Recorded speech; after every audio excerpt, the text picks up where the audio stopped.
दोस्तों, तो आज के इस वीडियो में मैं आप लोगों के लिए सोल लाइन 2 का एपिसोड नंबर 14 एक्सप्लेन करने वाला हूँ। अगर अभी तक आप लोगों ने इसके पिछले एपिसोड नहीं देखे तो लिंक डिस्क्रिप्शन में होगा, जाकर चेकआउट कर लेना। तो जैसे कि पिछले एपिसोड में हमने देखा कि यूहो वनडोंग को अपने पास की सारी बातें बता देता है और ये भी बताता है कि क्यों वो डाई हुआबिन से इतनी नफरत करता है। वनडोंग को भी यूहो की मॉम के बारे में जानकर डाई हुआबिन पर काफी ज्यादा गुस्सा आ गया था। इसके बाद हमें नेक्स्ट डे का सीन दिखाया जाता है जहाँ इन दोनों टीम्स के दरमियान फाइट शुरू हो चुकी थी। इस फाइट के शुरू में ऐसा लग रहा था कि डाई हुआबिन की टीम स्ट्रांग हो जाने की वजह से यहाँ इस फाइट में डोमिनेट कर रही है, क्योंकि वनडोंग को बुरी तरीके से चोट लग चुकी थी, जबकि कैटगर्ल भी यहाँ यूहो को मारने के लिए उसके बहुत ही करीब पहुंच जाती है।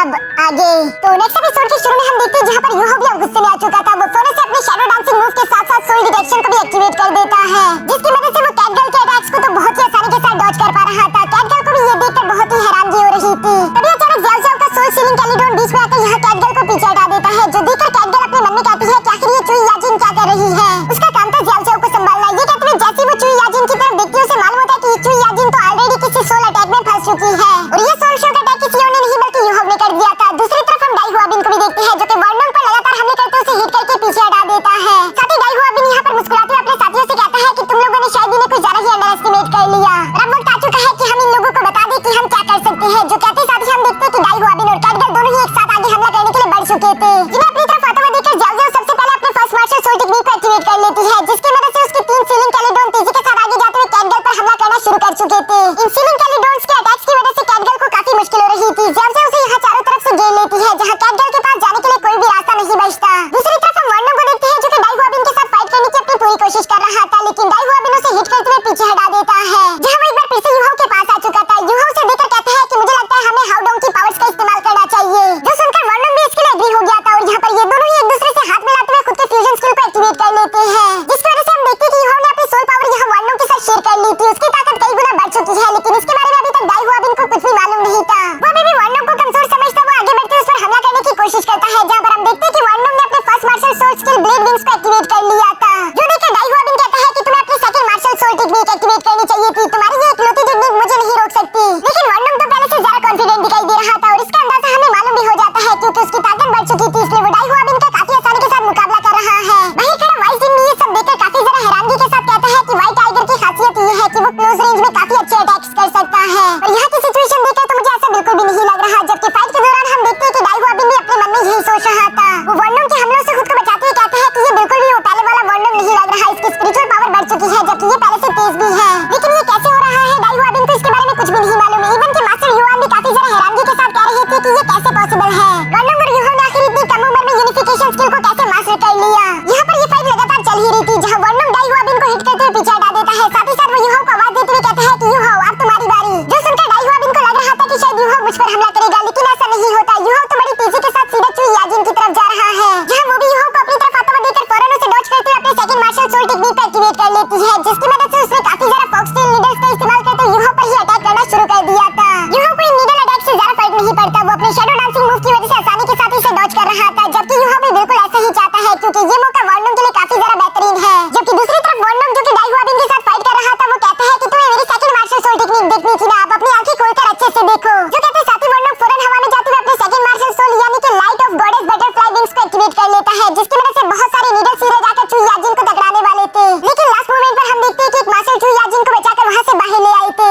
जहां खुद को सही सलामत देखकर चुई याजिन खुश होती हुई कहती है कि ये तो बहुत अच्छा हुआ कि सीनियर वक्त पर पहुंच गए, नहीं तो पता नहीं मेरे साथ क्या होता। जबकि साथ ही साथ अरीना में हम देखते हैं कि चुई याजिन के डिस्क्वालिफिकेशन के बाद अब यूहो और वनडोंग दोनों ने डाई हुआबिन को घेर लिया था, जो देखकर क्लास 1 की टीचर तो काफी ज्यादा हैरान दिखाई दे रही थी। उसे समझ नहीं आ रहा था कि आखिर यहाँ की सिचुएशन आखिर रिवर्स कैसे हो गई। जबकि मास्टर युआन भी यहाँ पर वाइस जिन से कह रही थी कि मुझे मालूम नहीं था कि यूहो टांग सेट से बिलोंग करता है, क्योंकि शैडो डांसिंग मूव तो टांग सेट की टेक्निक है। वाइस जिन मास्टर युआन की ये बात सुनकर कहती है कि अभी तो तुम्हें इन बच्चों के बारे में कुछ भी मालूम नहीं। कैटगर्ल को ज़्याओ ज़्याओ ने जकड़ कर रखा हुआ है, अगर वो जल्दी खुद को वहाँ से छुड़ा नहीं पाई तो मुझे पूरा यकीन है कि यूहो और उसकी टीम ही इस फाइनल को जीत जाएगी। जबकि दूसरी तरफ हम कैटगर्ल को देखते हैं जो कि सच में इन सीलिंग कैलिडोन से काफी परेशान हो चुकी थी, इसलिए वो अपने फर्स्ट मार्शल सोल टेक्निक का इस्तेमाल करते हुए तेजी से मूव करके खुद को आजाद करवा देती है। साथ ही साथ उसने अपने सेकंड मार्शल सोल टेक्निक को भी एक्टिवेट कर लिया था, जिसका नाम हेल्कला है। वो इसका इस्तेमाल करते हुए सीधा ज़्याओ ज़्याओ पर अटैक करना चाहती है।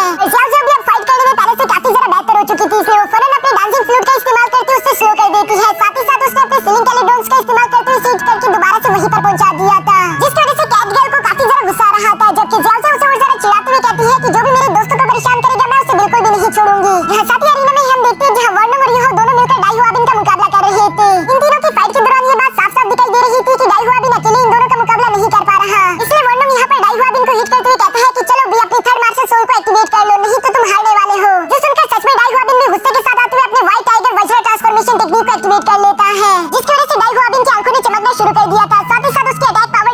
चुकी थी, जबकि उसकी स्पीड भी 5% बढ़ चुकी है। अब डाइगुआबिन आगे की तरफ बढ़ते हुए तेजी के साथ यूहा और वर्नोंग पर हमला करना शुरू कर देता है, जहां वो दोनों मिलकर उसे डॉज करने की कोशिश कर रहे थे। लेकिन डाइगुआबिन की रफ्तार ज्यादा हो जाने की वजह से वो यहाँ एक जोरदार पंच यूहा को कर देता है, जिससे उड़ता हुआ यूहा दूर जा गिरा। वर्नोंग को भी संभलने का मौका नहीं मिल पाया, इसी वजह से डाइगुआबिन उसे पैर से पकड़कर जमीन पर पटक देता है। साथ ही साथ वो अपनी क्लैव टेक्निक का इस्तेमाल करते उसे जोरदार हिट करने वाला था। यूहा जानता था कि अगर ये अटैक वर्नोंग को जाकर लग गया तो वो बुरी तरीके से इंजर हो जाएगा, इसलिए वो वक्त रहते ही अपने मेंटल स्ट्राइक अटैक का इस्तेमाल करते हुए डाइगुआबिन के निशाने को गलत करवा देता है, जिस वजह से वर्नोंग बच तो गया, लेकिन अभी भी डाइगुआबिन बिना रुके इन दोनों पर हमले करता जा रहा था। जहां यूहा उसे देखकर कहता है कि मुझे कुछ सोचना होगा, अगर सब कुछ ऐसे ही चलता रहा तो हम दोनों हार जाएंगे। तभी अचानक उसके दिमाग की घंटी बजती है, इसलिए वो वर्नोंग से कहता है कि मैं समझ गया, हमें जितना हो सके इससे दूर भागना है। जो सुनकर वर्नोंग हैरान हो गया था, लेकिन वो यूहा की बात मानते हुए बिल्कुल ऐसा ही करता है। जहां हम देख पा रहे थे कि डाइगुआबिन भी इन दोनों को फॉलो करते हुए लगातार इन पर अटैक्स करता जा रहा था। क्लास 1 की टीचर ये देखकर हंसते हुए कहती है कि ये लोग भागकर खुद को नहीं बचा सकते। इन बेवकूफों को ये बात मालूम नहीं है, जबकि दूसरी तरफ मिस ज़ाओयी अपने मन में सोच रही थी कि शायद यूहा समझ गया कि बेशक white tiger Vajra body transformation technique बहुत ही खतरनाक है, लेकिन डाइगुआबिन की कल्टीवेशन अभी इतनी ज्यादा नहीं, इसलिए वो ज्यादा देर तक इस टेक्निक को स्टेबल नहीं रख पाएगा, क्योंकि ये बहुत ही ज्यादा सोल पावर कंज्यूम करती है। और यहाँ अरीना में भी बिल्कुल ऐसा होता है, जहाँ वर्नोंग और यूहा लगातार डाइगुआबिन के अटैक्स को डॉज कर रहे थे, जहाँ आखिरकार यूहा को समझ आ गया था कि यही सही वक्त है।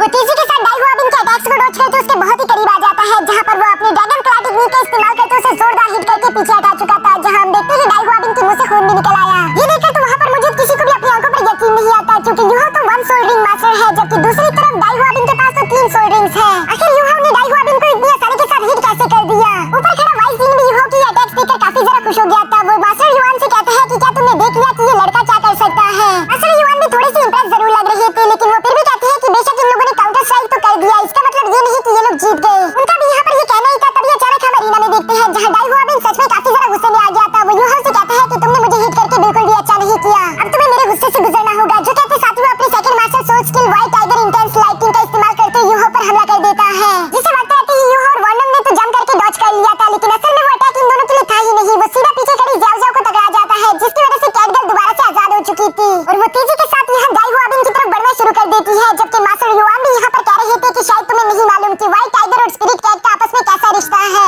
वाइस डीन उनकी बातें सुनकर थोड़े से कंफ्यूज लग रहे थे, जबकि यहाँ अरीना में हम देखते हैं कि कैटगर्ल तेजी के साथ आते हुए डाइगुआबिन के साथ अपने फ्यूजन स्किल को बनाना शुरू कर देती है, जिसकी वजह से चारों तरफ काफी एनर्जी फैल चुकी थी। और इस फ्यूजन स्किल को देखकर तो वहाँ पर मौजूद सब लोगों की आंखें खुली की खुली रह जाती है। यूहा भी उस कंबाइंड फ्यूजन से बनने वाले स्पिरिचुअल बीस्ट को देखकर कहता है कि इसकी स्पिरिचुअल पावर तो बहुत ही ज्यादा है, जबकि वाइस डीन भी मास्टर युआन से कह रहे थे कि अच्छा इसलिए तुम इतनी बातें नहीं कर रहे थे, क्योंकि तुम्हें मालूम था कि ऐसा वक्त जरूर आएगा। यहाँ ये सब बातें तो चल ही रही थी, तभी अचानक हम देखते हैं कि वो स्पिरिचुअल बीस्ट आगे की तरफ बढ़ते वर्नोंग और यूहा पर हमला करना शुरू कर देता है, जिसका मुकाबला करना उन दोनों के लिए मुश्किल होता जा रहा था। इसलिए यूहा फौरन ज़ाओ ज़ाओ से कहता है कि हमें कुछ वक्त की जरूरत है, थोड़ी देर तक हमें कवर करो। जो सुनकर ज़ाओ ज़ाओ बिल्कुल ऐसा ही करती है, वो अपने जायंट कैलिडोन का इस्तेमाल करते हुए फौरन उन दोनों के सामने आ चुकी थी।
हो गई। इसलिए मिस्टर बीबी यहाँ पर इन लोगों से कह रही थी कि अगर तुम लोग चाहो तो तुम लोग सोल गाइडेंस डिपार्टमेंट को ज्वाइन कर लो, क्योंकि उसका इस्तेमाल करके तुम हमारे हिडन वेपन्स और सोल गाइडेंस वेपन को कंबाइन करके इस्तेमाल कर पाओगे, जिसकी वजह से मुझे पूरा यकीन है कि ये तुम्हारी फाइट में बहुत ही ज्यादा काम आएंगे। जाजू और वार्नम उनकी ये सारी बातें सुनकर थोड़े से हैरान थे, क्योंकि उन लोगों को सोल गाइडेंस डिपार्टमेंट में ज्यादा दिलचस्पी नहीं थी। जिस पर टांगे कहती है कि हम लोग तुम्हें रोकेंगे नहीं, तुम लोग जिस भी कल्टीवेशन के रास्ते को चूज करोगे तुम लोग बिल्कुल वैसे ही कर